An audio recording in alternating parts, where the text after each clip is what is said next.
إذا مشاهدينا الكرام، رسميا واليوم المغرب يعلن عن رفضه لاستضافة نهائيات كأس إفريقيا تحت 23 سنة، اللي كان من المتوقع تنظيم ديالها في المغرب سنة 2027 السنة القادمة، واللي كانت مؤهلة لدورة الألعاب الأولمبية في لوس أنجلوس أمريكا سنة 2028. اليوم المغرب خرج بهذا البيان الرسمي عن عدم استضافة ديال هذه البطولة. ولما نعطاو البطولة الاتحاد الافريقي ملي جبر راسو واحل، حيتاش المغرب دائما هو اللي كان كينقذ الاتحاد الافريقي في تنظيم البطولات. وهذه البطولة اللي كنا حنا نظمناها سنة 2023، وكان المغرب هو اللي فاز في المباراة الأخيرة، وبهذه البطولة فزنا على مصر بنتيجة 2-0. واليوم الاتحاد الافريقي لكرة القدم الكاف جبر راسو واحل، وشكون اللي غادي ينظم البطولة؟ ما كاين حتى واحد. المغرب انسحب، ما غاديش ينظمها. المغرب عنده شغل اخر، المغرب غادي ينظم شي حاجة اخرى، ما عندوش الوقت لكم. وبالتالي الاتحاد الافريقي لكرة القدم اجتمع وعطى لدولة مصر انها تقوم بتنظيم هذه البطولة سنة 2027. وسيروا دابا عند المصريين، عند الناموس والدبان والقوة ديال الفراعنة، 7 نجوم، 7 ديال ابو الهول، اهرامات، ما نعرف شنو، الفيل المدمس، الفراخ فوق السطوح، الكشري. سيروا عندهم وعطيونا اتساع، عطيونا اتساع المغاربة اللي نظمنا لكم احسن كاس افريقيا. بقيتو كضربوا فينا، ما بقاوش ننظموا لكم، سالينا.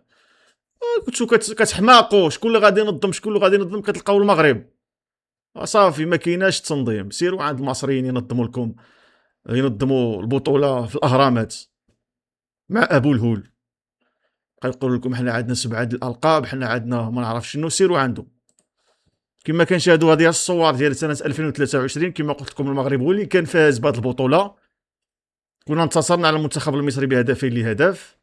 كما كنشاهدوا الان موتسيبي هنا رئيس الاتحاد الافريقي، والاسد فوزي القجع اللي دائما غادي يبقى اسد وغيبقى يعني راه دار شغل كبير في الكره المغربيه، طول الكره المغربيه بشكل كبير.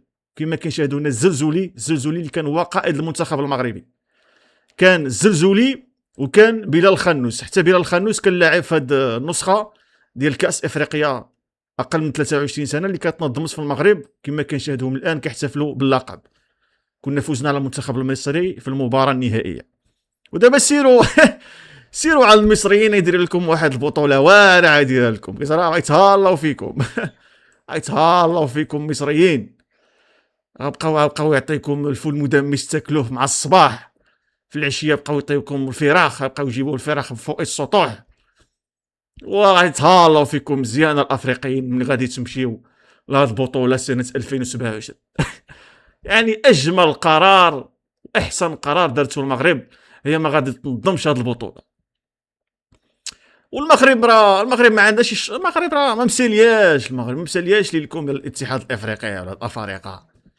المغرب مشاهدينا الكرام راه الان كيوجد الاحداث كبرى.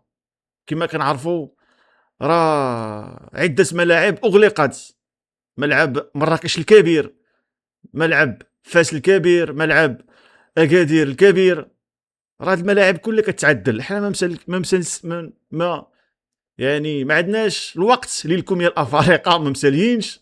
حنا كنعدلوا الملاعب وكنركزوا في الاهداف ديالنا، وايضا في الاحداث العالميه اللي غادي نبقاو ننظموها واللي خصها تبقى تنظم في المغرب. مابقاش ننظموا هادشي في افريقيا، حيتاش التجربه اللي درناها مع كاس افريقيا 2025 بينتنا كلشي. مشاهدينا الكرام، عملنا لهم احسن كاس افريقيا، وفي الاخير بداو كيضربوا في المغرب. كما كنعرفوا الحكام، ارشيو الحكام، الناموس، القطار، الفندق.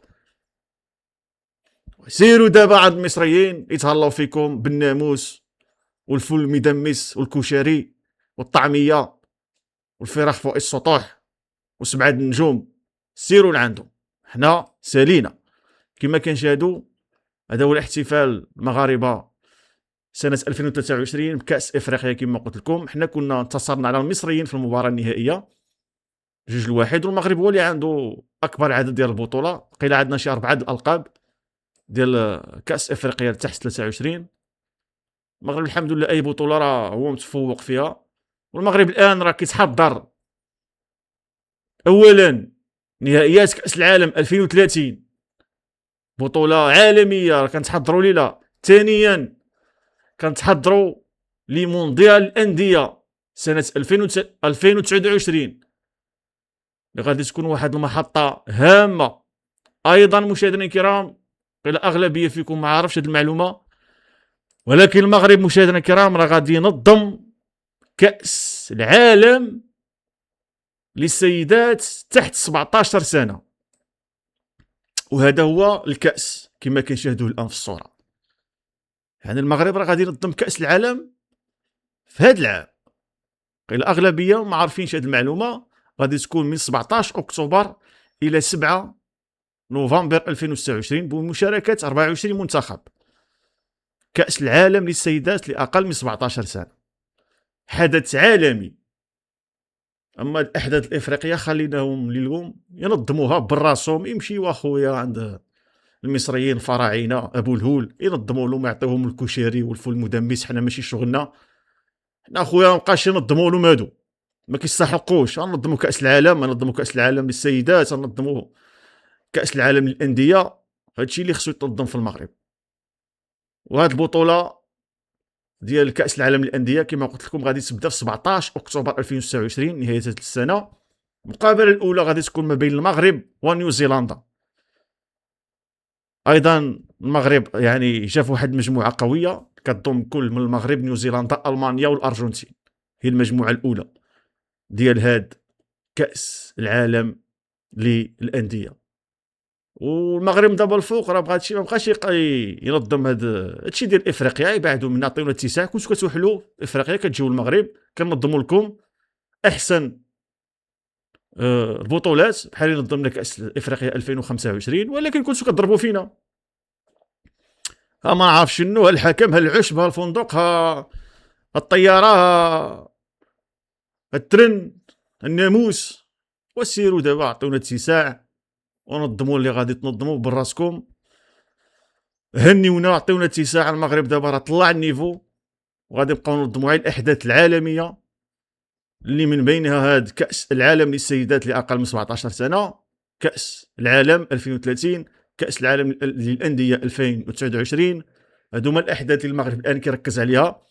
والان هناك اشغال كبيره في البنيه التحتيه، سواء في الملاعب ديالنا. كما قلت لكم عده الملاعب الان فيها الاشغال، كملعب مراكش الكبير، ملعب ايضا فاس الكبير، ملعب اكادير. ملاعب كلها الان فيها اشغال، وايضا ملاعب ديال التدريب حتى هي فيها الاشغال. وبالتالي المغرب التركيز ديالو الكل الان على البطولات العالميه، وغادي نساو هذه البطولات الافريقيه اللي جابت لنا غير المشاكل. مشاهدينا الكرام، هذا ما كان. مشاهدينا الكرام، كنتمنوا تخليوا لنا التعليقات والاراء ديالكم، والى اللقاء في فيديو اخر. تحياتي.